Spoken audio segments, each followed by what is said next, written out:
welcome to another episode of Found It, Fetched It. This week we're going to be talking all about when you feel like your dog is not well enough behaved to go and actually see a trainer and what you should do. And this podcast has been inspired by one of our members who is really concerned about how her dog would behave with a trainer in an area with woods and growth and lots of things going on when he wasn't really familiar with that environment, and she was really concerned that he was just gonna lose it a little bit, go into fun mode, be over excited by the environment, the smells. She could basically see everything going wrong. So we want to give you guys the same advice that we gave her around how to handle that time when your dog is basically being a word I can't say because we don't want to be an expletive podcast, and whether you should actually take him anywhere. So Claire, let's talk about this. Our heads tend to lose it as people when we think our dog can't be trusted, isn't it? Yeah, 100%. And you do see this kind of thing happen quite regularly. So sometimes we might get an email from a client who will email us and say, oh, I think I need to put my session back a couple of weeks because my dog isn't doing very well at the moment and I don't want to come along and be embarrassed. And the thing is, that's why we're here. That's why we're here to help the owner. At the end of the day, I always say to my clients, if your dog came to class or came to your one-to-one session and didn't put a foot wrong, we might make really, really good progress in that session. But if you go home and your dog is then naughty, or not naughty, per se, but your dog isn't doing the same as he does in the class, I can't help the owner rectify those problems. I can't help the owner put those things right because I don't see it. What I see is a very different dog. So I always say to my handlers, it's actually better if your dog does its cheekiest behaviours when it comes to its session with me, so that I can give you the right toolkit, the right methods, the right approach to work through those issues and send you on your way. And maybe you don't even have to use them. At home, your dog might be good as gold. But for me, that's a much better way round than the dog being good as gold in the class or one-to-one lesson environment and not giving those same good behaviours outside of that environment. Because if I can't see it, it's much harder for me to help the handler through it. Let's use the word difficult when we really want to use a 4-letter swear word about our dog. So we do come across people whose dogs, it's not just a training challenge per se. We do have people whose dogs are really difficult, don't we? Yeah, we do. There are dogs that are really, really difficult, but there are also dogs who have stuff going on, which means they might behave in a way that makes them seem like they're being really difficult, but perhaps the dog isn't being difficult, but it looks like it is. So the role of the trainer, the coach trainer who's teaching the handler, should be to help that handler unpick it and recognize what's happening and get to the root cause of why it's happening, so that we can go about modifying that, making it better and changing from difficult to a dog that wants to work with you and is happy to be part of the journey with you. I can understand it though, because if your dog is a difficult dog, there is a lot of feelings attached to that. You might not want to take it where other people can see it. There's that shame. You almost isolate yourself in the training because you don't want people to see how the dog behaves.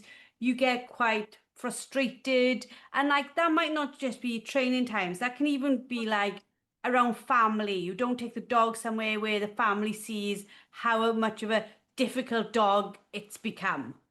Yeah, no, exactly. And this is where finding your tribe or finding your people is really important, and building communities with people where they're not going to judge you. They're not going to make you feel embarrassed. They're not going to, cast their kind of opinion upon you about it, but actually support you and help you work through it. And that should be the role of your trainer or coach. But I get it, and I get it from a personal perspective as well, because being a trainer, I think very often people just assume that a trainer's dog is not going to put a foot wrong. A trainer's dog is going to be really well behaved and be robotic and do everything that's asked of it every single time and never make a mistake. But just because the dog is owned by a trainer, and yeah, maybe a trainer will notice things quicker, pick up on things quicker. Maybe that I will know how to resolve problems quicker than your average pet owner will. Yes, of course, but that doesn't mean that my dog's not a dog anymore. It's still a dog, and dogs have their own agenda. They're opportunistic and they have their own agenda and will do what they find fulfilling. Or if there's other stuff going on with the dog, say you've got displacement behaviours happening, and some trainers might say the dog is doing this, but actually it's something else. It can get quite overwhelming for the handler and quite embarrassing. So I get it. I'm looking at some of the things like our members said to the lady in question, and it's things like, I'm laughing because it all sounds familiar. We can relate with your rant, as you put it, because we go through the same. Like, just loads and loads of people just really giving the confidence boost to this person. And that is such an amazing thing to be able to say to people, my dog is a difficult dog, and that is making me have these fears, isn't it? Yeah. And having people that will firstly not embarrass you, but will say it's okay, take a deep breath, reset yourself. It's maybe not as bad as you thought it was. And actually, I think my comment in this particular one was actually, it doesn't sound as bad as you think it is, because, I see it all. I see it all. And so I see. And I think sometimes when it's your dog and you're the one in it in that moment as well, it feels a lot worse than it might look to other people around you as well. And you get hung up on it. And that's a human thing. We will get hung up on the thing that went wrong and forget all the stuff that went right, all the stuff that looked really good, all the nice bits. We easily forget that and focus in on that one thing that went wrong.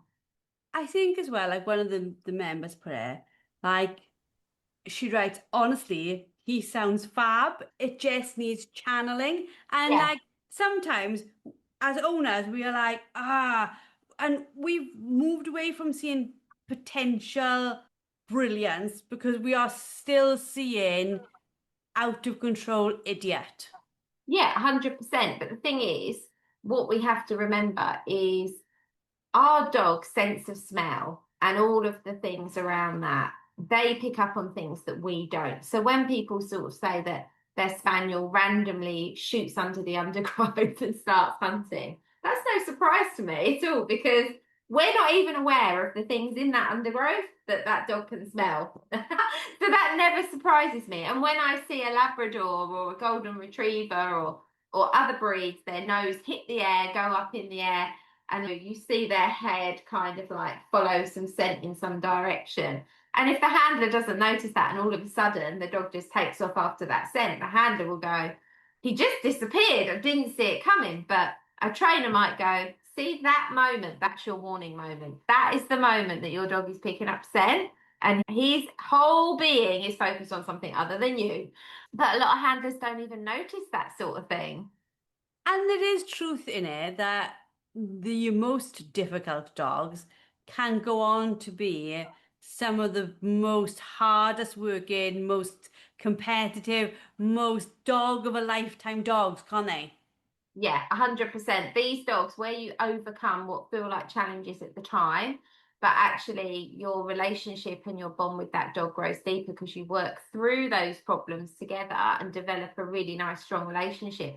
Those dogs actually can be some of your best working dogs. And quite often it's because they're quite independent dogs by nature. And they're sort of dogs that like to sign, not get into trouble as such, but they like the feeling of solving a problem. They want to go hunt the thing. Where is it? Where is it? Whereas some of your other dogs, maybe that seem really well behaved, don't have as much drive always. And so, if you want a dog that's going to work well in the field or at competition, you do want a certain element in that dog of that natural drive. And in the early days, that can feel really challenging. Yeah, because you can be looking at it and thinking, oh, for the love of sweet Jesus, just listen. And I think as well, like I've noticed it with Arthur, is do you know when you come in off the back of an older dog that's maybe retiring or is not doing so much, you think, oh, I'll get a puppy. You've had maybe years and years of not really have to overly tell in the dog in front of it. Like I've got Rex, he's easy, he's super fun, right? And he is super fun because he is so easy. But he has lulled me into a false sense of what it takes to get to that point. So then Arthur comes charging into it like, hello! And I'm like, oh, good God, why can't you be more like Rex? But then it's remembering Rex had time to become Rex. Yeah, yeah, 100%. And that is so true. And every dog is so unique and so different. And some dogs take longer to mature than others as well. And some dogs, they are just more biddable and more kind of, what can I do to please you? Some dogs just have this immaturity. They don't really want to work when they're younger, especially some boy dogs. I find some boy dogs, it takes 2 to 3 years for them to kind of go from just being this goofy puppy-like thing to a dog that actually wants to enjoy and learn a craft. And I think sometimes it can be that, it can be the age thing of them and just their maturity level or lack of maturity. And when I look at my dogs, and how different they've all been at different stages of their lives and challenges, and they've all brought to the table a different challenge. And so that means you grow as a trainer, you grow as a handler when you have to overcome these challenges, because you learn what to do when things go wrong. If you had like 2 dogs in a row, let's just say you got one puppy, and then when that dog was really easy, so at like 3 to 4 years of age, you got your second puppy. Let's just say you did that. And that puppy was also really easy to train. You probably would learn far less than somebody that got that puppy that until it was 2 was really hard work, and then it became a little bit easier and they were on the same page, and then they get the next puppy, and the next puppy is difficult, but difficult in different ways. That handler is going to have learnt so much more than the handler that had 2 easy puppies. Does that make sense? Yeah, like I say, always teasing him. My middle child, who's my son, if you would come first, you would be an only child, my boy. Because he's just a completely different entity than the girls. Like the girls have both been, touch wood, incredibly easy not to train. But you know what I mean. They were just easy kids. Whereas Yeah. he has been like, from the minute he could stand up on his own 2 feet, he's been like, why? Why? He's still now very much like, why? And I'm like, oh my God, stop. If you look at it, bless his heart, men are meant to mature at 25. And I'm like, you're not even there yet. So Mm. you had 25 years. So really, Arthur's 3 years is very short in comparison. And I should be blessed. But do you know what I mean? But we do tell ourselves as well that there's this concept of good handlers don't have this problem. But good handlers probably did at some point with that dog. Yeah, and I think it depends how naturally reading a dog comes to you as well. It doesn't come easily to every person. Not everybody naturally knows how to read a dog. And some dog and human matches aren't perfect either. That is a fact of life. I just recorded a podcast with Abby Reid about working charity tests and on about when you volunteer, how much you can learn watching 60 dogs going in front of you. And Yeah. I think as well, this is something that people can get involved with if they want. When you go to like group classes or you go and you volunteer at charity test now, and you're watching all these other dogs, they give you a layer of learning so quickly that it actually makes you a handler. It's like the fast track to being a good handler, isn't it? Yeah, it is 100%. And we actually say to our handlers with group classes, so we say a few things. So, firstly, us, and one of the benefits of group classes, once you've got the foundations well enough, your dog can cope in a group class, and you've got the foundations enough that you are managing your dog in that group class. The benefits of being in a group class can be huge. So, one, your dog's learning to be well behaved and steady around other dogs. So that's one thing, and around other people. But secondly, the amount that you are learning watching each of the other dogs is huge. And so if I've got a client, let's just say I've got a client and it's a lower level group and the dog's ready to be in a group, but it's building duration on its self-control. I might say to them, in between your dog's retrieve, if you want to go and pop your dog in the car so you can come back and watch calmly the other dogs do this, you're going to learn more than standing there struggling with your dog for like 5 minutes. And your dog will be able to chill out in the car and not get frustrated watching as well. So that's one way. But equally, if somebody's got a dog, let's say they've got a female that's coming to season, or their dog's got an injury or something like that, rather than them miss the class, I will encourage them to still come along to watch and learn. And because then they can go home and transfer that learning to their own dog at home, but also they get that benefit of seeing the other dogs and learning from that. And it's so beneficial. It really, really is. It's huge.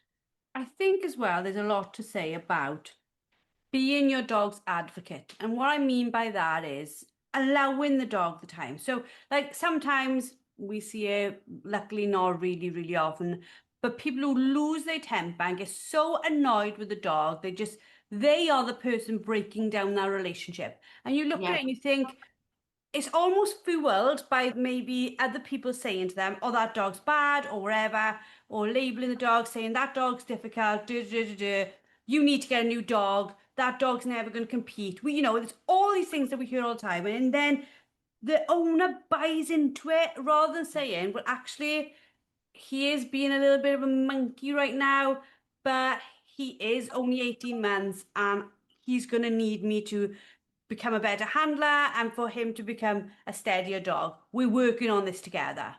Yeah, no, 100%. And you do see this all the time. And you see this a lot. We mentioned earlier in the podcast displacement behaviours.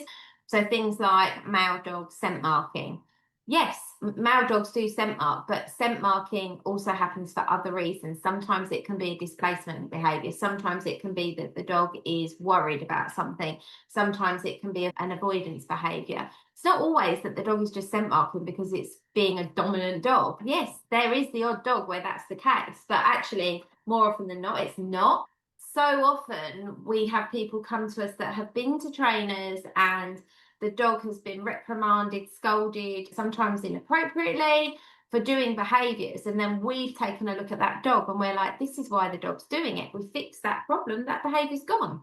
And so, sometimes the dog isn't being naughty or difficult. Sometimes the dog is trying to communicate something to you. It could be an emotional feeling, it could be that they're not comfortable with something, that something's making them feel nervous. Dogs don't go out of their way generally to do things just to be naughty. They do things because it benefits them or to communicate. I was almost like, don't use the right words. I was fascinated to find out that, do you know when you see dogs humping cushions and humping everything? Yeah. I always thought, probably my dad said to me, it's like, it's the dog, it's this reproduction thing, it's a sexual thing, or they want to breed. And when I found out it wasn't, and that it's a displacement behavior, I was like, oh my God, all these people, and you see it like, it's like a nationwide belief, isn't it? UK-wide. Yeah. Any Yeah. little dog humping a cushion, it's like, get off! It's seen as almost a perverted thing, when actually I'm like, that doesn't mean what you think that No, means. no, no, no. So it can mean a variety of different things. So Rose, every afternoon after her dinner, humps her bed. She never does it after breakfast and she never does it at any other time. But after her afternoon meal, she goes over to her bed and humps it. For her, she enjoys her meal so much. She's aroused in a different way. And she's like, oh, this is exciting. I need to do something. And she's done it since she was probably about a year old, and she's 7 now. And it's after every afternoon meal, never at any other time. It's crazy. If you think about it, like we have emails, and this is what, again, something else that sort of made us want to talk about this, where people say, my dog's not behaving, so I will wait until it behaves to go to the trainer. And we're like, please don't do that. No, no. Because to be able to help you effectively, a trainer needs to see what's going on and help you. The sooner the better. Because the longer you leave behaviours that you don't want, the dog keeps rehearsing them, they become a habit. It becomes way harder to fix it then. But equally, that's what your trainer's there for, there to help you overcome their problems. And they should be doing that with kindness, compassion, and empathy for you. And so that is the role of a trainer, to help you through those problems, not just see your dog when it's doing really well. The thing is, if you think about it, where our fear of the judgment comes from, right, is like we feel those feelings probably not based on what we think, it's what we think other people think. So if we can get it in our heads that it's not important in your relationship with your dog what other people think, it becomes a far easier journey to get to the point where your dog is trained, doesn't it? Yeah, 100%. Yeah, absolutely. And it is, and it's just that, it's not something to be embarrassed about. Your dog is a dog at the end of the day.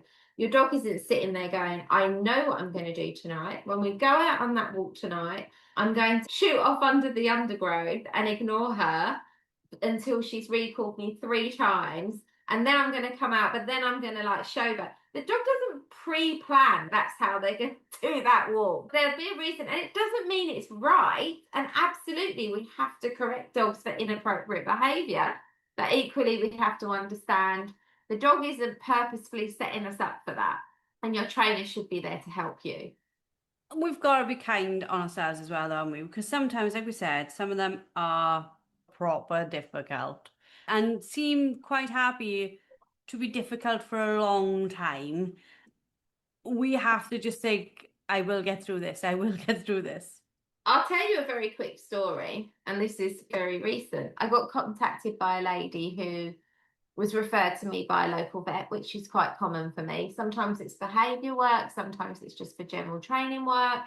I got this email from a lady with a young-ish golden retriever, not like a puppy, but young-ish golden retriever with a recall problem.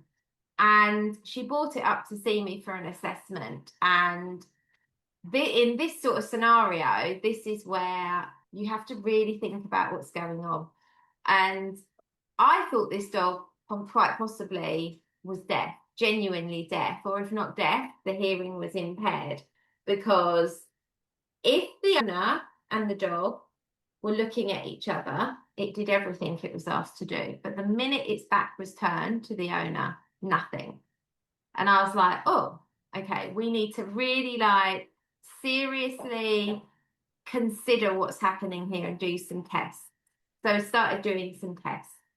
And so I started to do things using hand and body language at the same time as voice, just voice, lots of different things just to see what reaction I got. By the end of the session, I said to this lady, it's one of 2 things here.